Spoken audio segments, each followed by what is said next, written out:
Vamos lá, alô, alô, vamos lá. Força, você está cansado? Não se canse. Não desista. Afinal de contas, nós estamos convidando você para uma viagem sobre o conhecimento.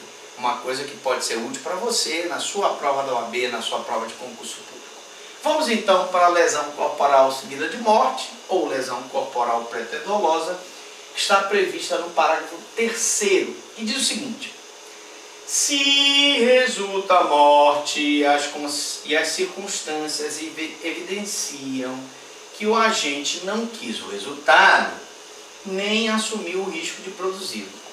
Se a lesão corporal resultar em morte e pelas circunstâncias ficar provado que o agente não queria o resultado morte e nem assumiu o risco de produzir o resultado morte, eu vou ter uma lesão corporal seguida de morte.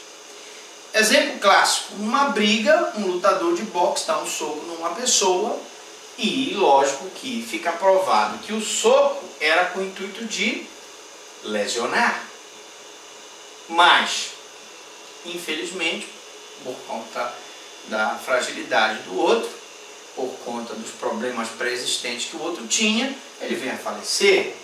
Nesse caso, gente, eu tenho uma lesão preterdolosa. Reparem que, na hora em que ele dá o soco, a intenção dele é de lesionar. Então ele teve o dolo de lesão. Só que o acontecido vai além do querido. Ele queria lesionar o cidadão com um soco, mas o soco foi tão forte que o cidadão veio a falecer. Razão pela qual eu tenho uma lesão corporal seguida de morte. Lesão corporal seguida de morte, cuja pena é de reclusão de 4 a 12 anos. Crime de grave potencial ofensivo. Pena máxima superior a 2, pena mínima superior a 1. Ele pode ficar até 12 anos no chachado, na cadeia, por conta da lesão corporal seguida de morte.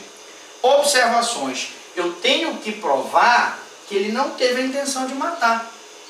Porque se do ato comissivo de praticar a lesão eu conseguir provar que ele queria matar, ou pelo menos assumiu o risco de produzir o resultado morte, aí eu vou então, não vou tipificar na lesão corporal seguida de morte, vou tipificar no homicídio. Imagine, por exemplo, um funcionário que está tendo um caso amoroso com a esposa do colega dele de trabalho.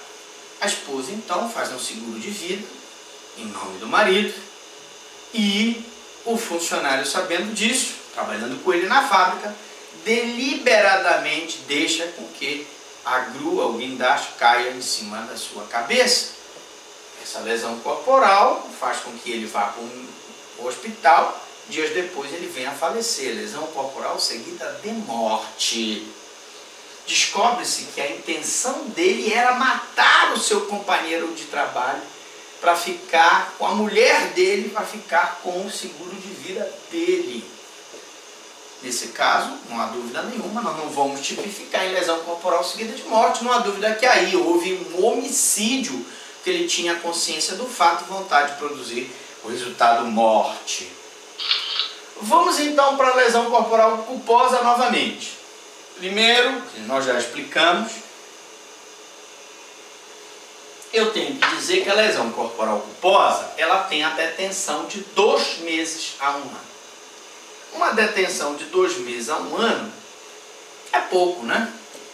Pouco. Pena máxima não superior a 2 anos, crime de menor potencial ofensivo. Vai ser feito o TCO, termo circunstanciado de ocorrência, que é uma espécie de inquérito resumido. A pessoa não pode ser presa em flagrante delito se comprometer a comparecer ao juizado. Pode ser feita na audiência preliminar uma composição civil entre vítima e acusado. Pode ser feita uma transação penal entre vítima e acusado, desde que a vítima represente para o Ministério Público.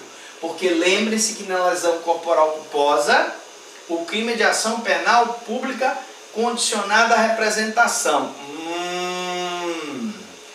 Muito bom. Quer dizer que aqui é condicionada à representação certo? Então, essas observações que nós tínhamos da lesão corporal culposa, que é aquela que é praticada por negligência, imprudência e imperícia. Muito bem. A lesão corporal é culposa, né? Se a lesão corporal for culposa, a pena é de detenção de 2 meses a 1 ano. Ora, a Lei 9.099/95, a gente aqui, em seu artigo 88, passou a exigir representação para os delitos de lesão corporal culposo e leve. Então a vítima tem que representar para o Ministério Público, tanto para a transação penal, quanto para a propositura da denúncia por parte do Ministério Público, já que é condicionada à representação. Agora, lesão corporal culposa qualificada. Existe isso? Existe. Imagine, por exemplo, a seguinte situação do parágrafo 7º. Aumenta-se a pena de 1/3, então a causa de aumento de pena, infração, se ocorrer qualquer das hipóteses do artigo 121, parágrafo 4º. Ou seja, se o crime resulta de inobservância de regra técnica de profissão, arte ou ofício. Então, atenção aluno, cuidado. Se um cirurgião plástico, ele se diz cirurgião plástico, mas não tem especialização em cirurgia plástica, por falta ou inobservância de regra técnica de arte ou profissão dele de médico, ele gera uma lesão corporal permanente numa mulher, deixa o rosto dela desfigurado, em virtude da falta de observância dessas regras técnicas, ele vai responder por uma lesão corporal culposa qualificada, cuja pena é aumentada de 1/3. Além de responder, criminalmente ele tem que pagar a indenização pela lesão que ele causou à vítima, ou se o agente deixa de prestar imediato socorro à vítima. Imagine um acidente de trânsito que ele lesiona a pessoa, ou num acidente mesmo que ele vem correndo e bate com que aquela pessoa é lesionada, ou ele vem numa bicicleta e atropela aquela pessoa de bicicleta e não presta imediato socorro à vítima, nós vamos ter uma lesão corporal qualificada porque ele não prestou socorro à vítima. Eu tirei aqui de propósito o acidente de veículo automotor, porque quando se tratar de veículo automotor, nós vamos tipificar lá no Código de Trânsito. E nós vamos ainda disponibilizar para vocês uma aula só sobre Código de Trânsito, os crimes previstos no Código de Trânsito brasileiro. Já está preparadíssima a aula, pronta para a gente poder colocar para você também estudar sobre o Código de Trânsito, mas esse vai entrar no playlist de legislação especial. Aguarde, em breve nós teremos essa aula. Por hora, vamos dar o exemplo de que ele não presta imediato socorro quando, por exemplo, ele está andando de bicicleta, quando, por exemplo, ele está correndo, e vamos deixar de lado, por enquanto, o veículo automotor. Ou não procura diminuir as consequências do seu ato, né? Ou seja, a pessoa sofreu a lesão, a obrigação dele é ir lá, verificar como é que está o tratamento dela no hospital, verificar se ela precisa de alguma fisioterapia, verificar se ela precisa de algum remédio, ou mesmo, de alguma forma, diminuir as consequências do seu ato. Ou foge para evitar prisão em flagrante delito. Como eu disse, várias situações em que ele dá o soco, dá a facada e foge para não ser preso, podem ser qualificados, mesmo sendo uma lesão corporal culposa. Mesmo que a lesão não tenha sido intencional, ele vai responder se ele fugir para evitar a prisão em flagrante. Bom, como é que está aí? Vamos então para o perdão judicial? Ou vamos deixar para a próxima aula 2 minutinhos? Vamos só dar uma palhinha de perdão judicial para você. Bom, nós falamos de perdão judicial no homicídio e falamos agora de perdão judicial na lesão corporal. Mesmo raciocínio, tá? Você que não assistiu a aula de homicídio, vá lá, recapitule o perdão judicial no homicídio. O perdão judicial pode ser concedido na lesão corporal culposa se as consequências da infração atingirem o próprio agente da mesma forma, ou forma tão grave, que a sanção penal se torne desnecessária. Eu dei no homicídio o exemplo, vou dar aqui na lesão corporal, mudando um pouquinho só para a gente enquadrar na lesão corporal. Imagine, por exemplo, um cidadão que vem dirigindo a sua bicicleta, ele está na bicicleta em alta velocidade. Na garupa vem a mulher dele, mais uma criancinha, filha dele. E ele dirigindo essa bicicleta, ele bate de frente com outro cidadão em outra bicicleta. Em virtude dessa situação, a mulher dele cai, sofre um traumatismo na coluna, fica paralítica. A criança dele cai, quebra o braço e o cidadão que ele bate vem a sofrer também uma lesão corporal. Gente, o juiz aqui, ele pode aplicar o perdão judicial. Ou seja, ele pode